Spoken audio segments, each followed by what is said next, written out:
Welcome back to Marvelous Videos. I'm Rylan, and this is The Empty Man Cosmic Horror, Tulpa, and the Pontifex Society Explained. 2020's supernatural horror thriller film, The Empty Man, is quite an interesting take on the horror genre. The philosophical route is a very unusual path for horror to take, but The Empty Man goes down that rabbit hole. The movie was written, directed, and edited by David Pryor, and he based his story off of a graphic novel of the same name by Cullen Bunn and Vanesa Del Rey. If you know about the law of attraction and manifestations, you will find the concept of this movie quite interesting. According to the law of attraction, you can manifest your life by rewiring your subconscious thoughts. It doesn't work exactly that way in the movie, but it's still definitely cool, and you have to keep watching this video to find out more about it. The movie is equal parts philosophy and mystery. Paul has an unpleasant experience with a spirit while hiking in Bhutan with his friends, and finds himself in a state of comatose. His girlfriend kills the rest of the group and then herself. The movie then skips to the next part, where ex-detective James investigates the case of his friend Nora's missing daughter. He goes on to discover a secret cult that worships the Empty Man, and in the end, the interesting plot twist reveals James' unusual origin. The movie stars James Badge Dale as James, Marin Ireland as Nora, Sasha Frolovo as Amanda, Samantha Logan as Devora, and Aaron Poole as Paul. So, join us as we dive deeper into this mysterious but thought-provoking film. Before we get into today's video, we have a very small request. If you like our content, please support us by subscribing to our channel. This is just a small click for you, but for us, it means a lot. Thanks! Now, let's begin. Well, what is it? The horrifying world of the Empty Man. The movie introduces the Ura Valley in Bhutan. It's the year 1995 and four friends, Greg, Ruthie, Paul, and Fiona, are hiking in the mountains. Paul hears an unusual whistle before falling into a crevice.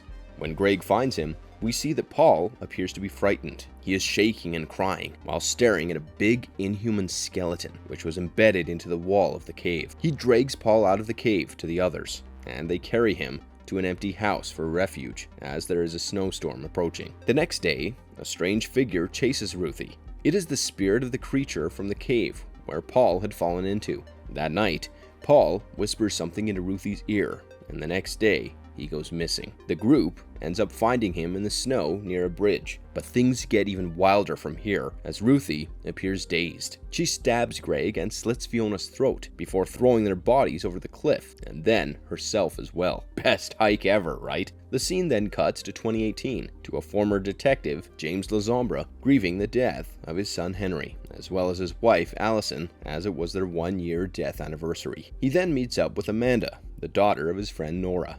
Her dad had passed away on the same day a year ago. She gets all philosophical with him while talking about her grief. She explains how the world isn't real and that everything humans experience manifests within our thoughts. James finds this all a bit silly, but suddenly she seemingly runs away from the town. They investigate the situation and enter her bedroom. There, they find the message, "The Empty Man made me do it," written in the bathroom mirror with blood.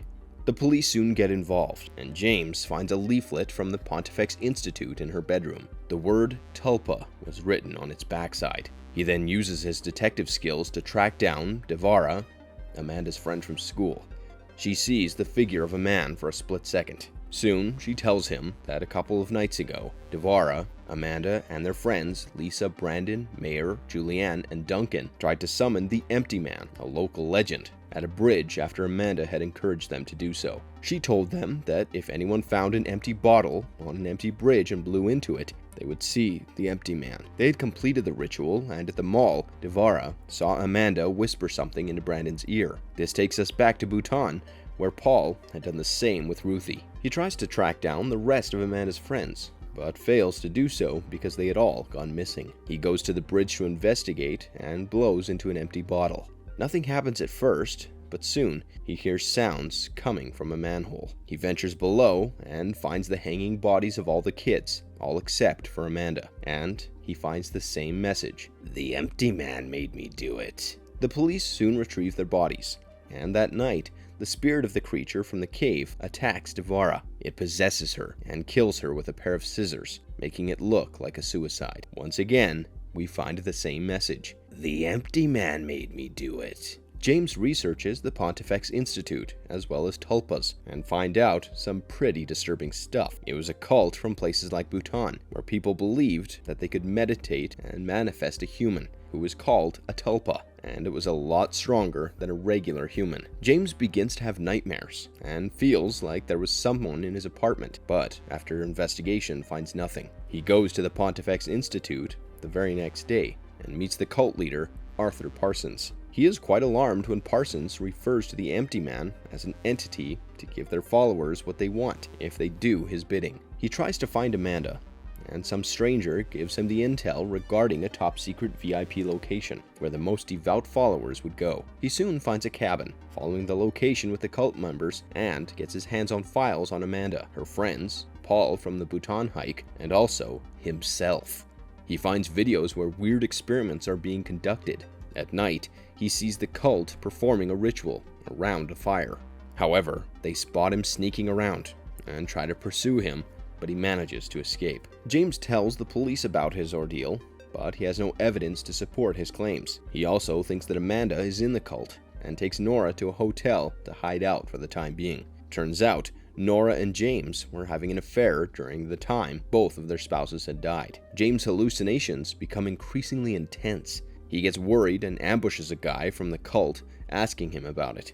The guy, whose name is Garrett, tells him about a man in the hospital who was the Empty Man's vessel and transmitted his messages to the cult. James goes to the hospital and finds Paul to be the vessel. He was in a coma, and the cult members used to visit him regularly to interact with the spirit. He also finds Amanda there as well, and she tells him that Paul was dying because of the physical strain of being the Empty Man and how they needed the new vessel. Turns out, James is their new Tulpa, also known as the vessel for the Empty Man, and Amanda and her cult had manifested all of his memories and relationships to use his pain and loss to ensure a connection with the spirit. She tells him that James has existed only for a few days.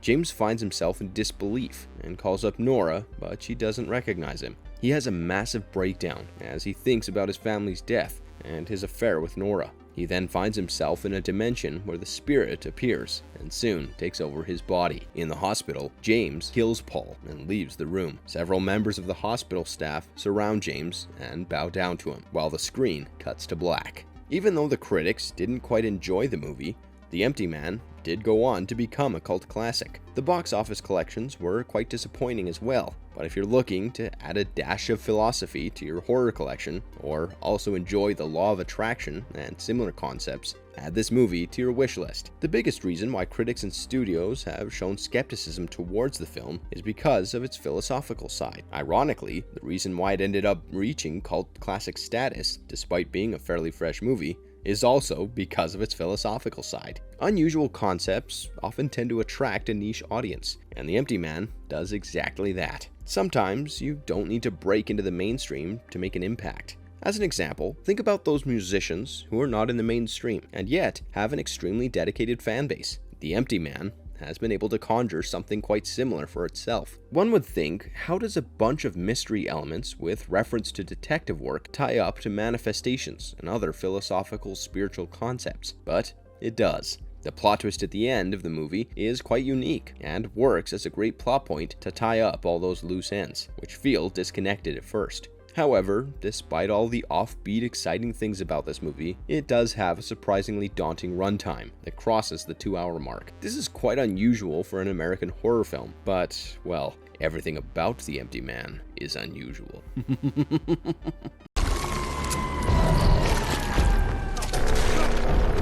Thoughts that come to life. Tulpa explained. First, let's talk about how regular manifestations work. Your subconscious brain is exponentially more powerful than your conscious brain. According to the law of attraction, you can wire your subconscious brain via meditations and affirmations and create your own reality. Let's say you want a car. You meditate over it, visualize the exact car you want, and imagine yourself living in a reality where it has already happened. Then, once you're done, you let go of your desire for wanting the car, because to manifest, you have to believe that it has already happened. around. Now, it might sound mystical and quite impossible, but it works for many people. Several people swear by it. Constant occurrences make one believe that it is in fact real. But how is this connected to the Tulpa? Well, a Tulpa is an entity which is completely manifested. It is similar to having an imaginary friend, but also slightly different. It is an entity that you can create in your mind, and it functions as a separate consciousness than your own. It's not someone you pretend to be, and it's not your alter ego. It's a separate being altogether, but it exists alongside your own consciousness. They have their own thoughts and feelings, and that does not have to be connected to yours. Fully developed tulpas are almost like real people, but it's not similar to schizophrenia or dissociative identity disorder. You see, schizophrenia causes hallucinations, while DID splits your brain into several other personalities, and you cannot control when one switches to another. Also, people often tend to create other sides of themselves to deal with trauma. It's a form of escapism. However, tulpas aren't created for that purpose. One has to meditate thoroughly to manifest this consciousness. It can be anything. You can create a whole new person, or you can create something based on a fictional character of your choice. You and your tulpa can coexist together. It cannot escape the confines and boundaries that you set for it. You can have complete control over its creation, or allow it to choose its own appearance. It has a well-defined personality and thoughts of its own, after all. You can also have more than one tulpa. Some people have around 10. However, it can get quite daunting to keep track of so many tulpas. Through rigorous meditation, you can achieve this feat, and it is in fact a common point of study in Eastern spirituality.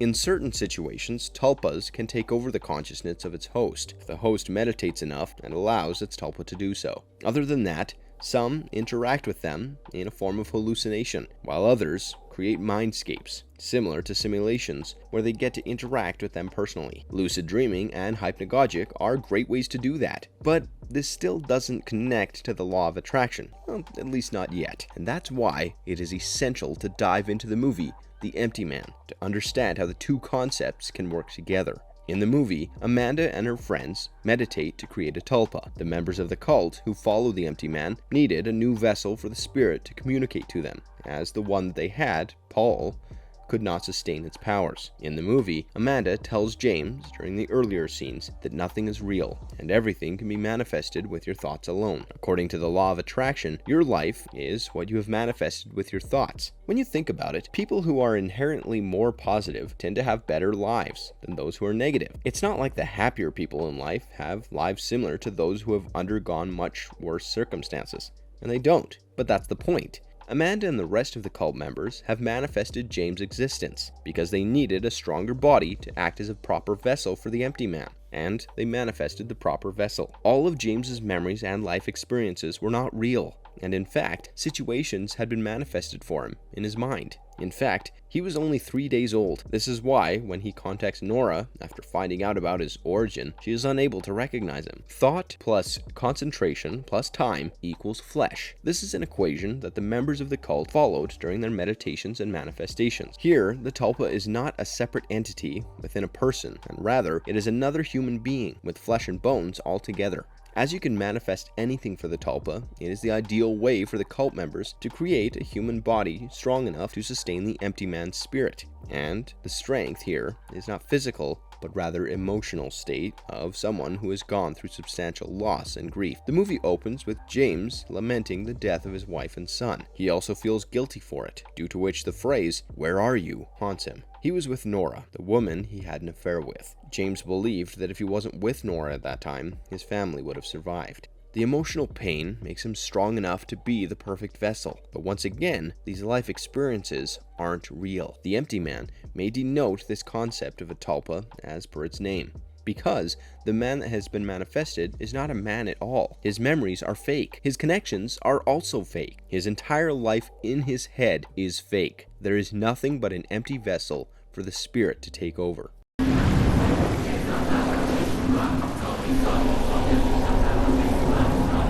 What is the Pontifex Society? During the scene where James goes to a cabin in the woods, he finds documents with the names and details of several people, such as Amanda, all her friends, and of course, his own. He also finds VFX tapes and views them. The contents of the tape were undecipherable for any regular person. It opens with the logo of the Pontifex Society, with the catchphrase, "We transmit, you receive." Transmission here can refer to the empty man transmitting his message through the Tulpa, while the cult members receive it. Or it can also be the manifestations of the cult being transmitted while the Tulpa receives it in the form of flesh and memories. To James, it looks like experiments were being conducted on someone, but that someone did not look like a real person, but a very stripped down version of what is considered to be human. With every scene, the thing begins to act more and more human. At first, it is seated and acts in an unusual way. Then, it uses its fingers on something. It's still unusual, but it shows behavior that humans would also exhibit. And the last scene is that of the thing creating the logo of the Pontifex Society, with what can possibly be blood. This means that the thing is developing, which is true because the members of the cult are using their manifestations to do so.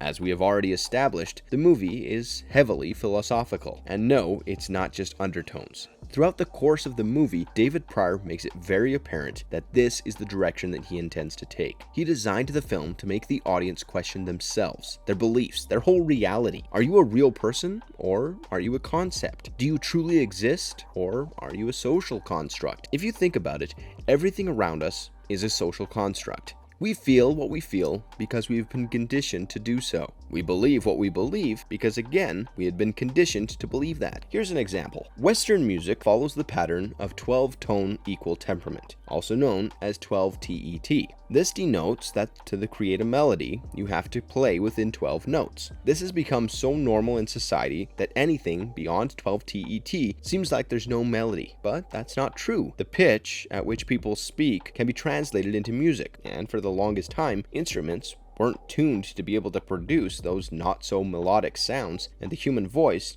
did not experiment with it as much. And yet, this not-so-melodic effect comes from the fact that this is what we have experienced as listeners of music for centuries. So, going out of what the norm is would be a completely different experience for us. Similarly, one can argue that humans cannot be monogamous, but it is not unnatural for people to want monogamy and feel jealousy or even feel like they can't feel for others if they're already in love. And this is valid even if humans were not inherently supposed to be monogamous, because society has pushed monogamy for centuries. Naturally, the feelings of most people have adjusted themselves to fit into that mold. These are just some instances of how everything we believe and experience is a social construct, and in fact, the ground-hard truth. For all you know, that truth might not exist. Everything is arbitrary. Pryor introduces the film with scenes of Bhutan, a place which is home to the Tiger Nest's Buddhist temple. The high school that Amanda attends was called the Jacques Derrida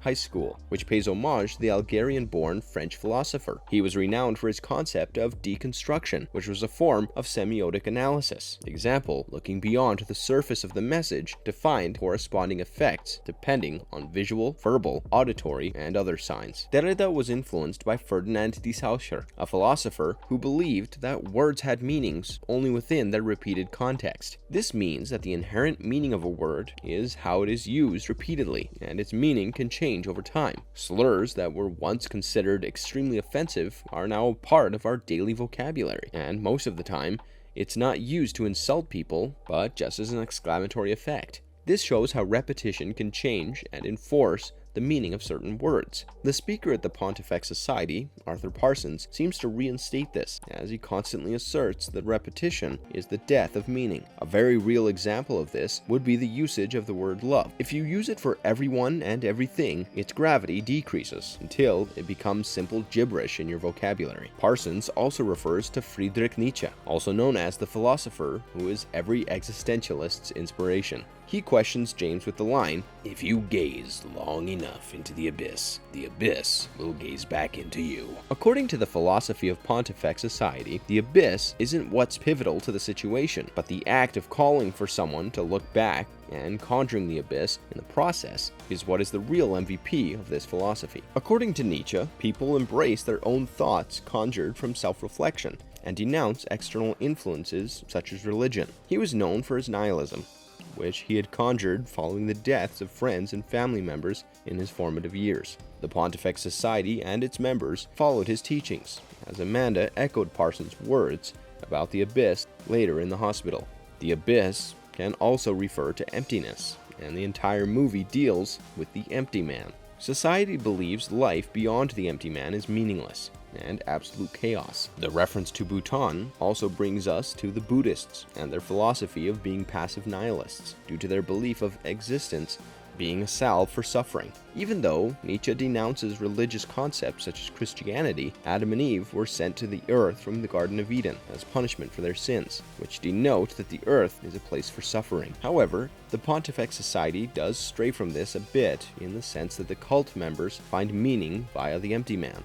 The name of the society itself comes from the Latin words pons, which means bridge, while fex means maker. Society wants to bridge the gap between thought and form. The way we summon the empty man is by blowing into an empty bottle on an empty bridge. Even being an empty vessel requires nihilism. There is no nihilism without pain and loss. James is made to go through pain and loss through the death of his family and his guilt so that he can become the nihilist empty vessel that the Pontifex Society needs him to be. This brings up the question about James' existence beyond being a manifestation. You could argue that Amanda is playing a mind game with him and brainwashing James to fit into her narrative. However, when James called Nora after realizing his origin, or the lack thereof, she is unable to recognize him. She doesn't know he exists. This is because he is the Pontifex Society's manifestation and only 3 days old. He keeps telling people that he's from San Francisco, and the repetition makes it real to him. People say, if you lie about something long enough,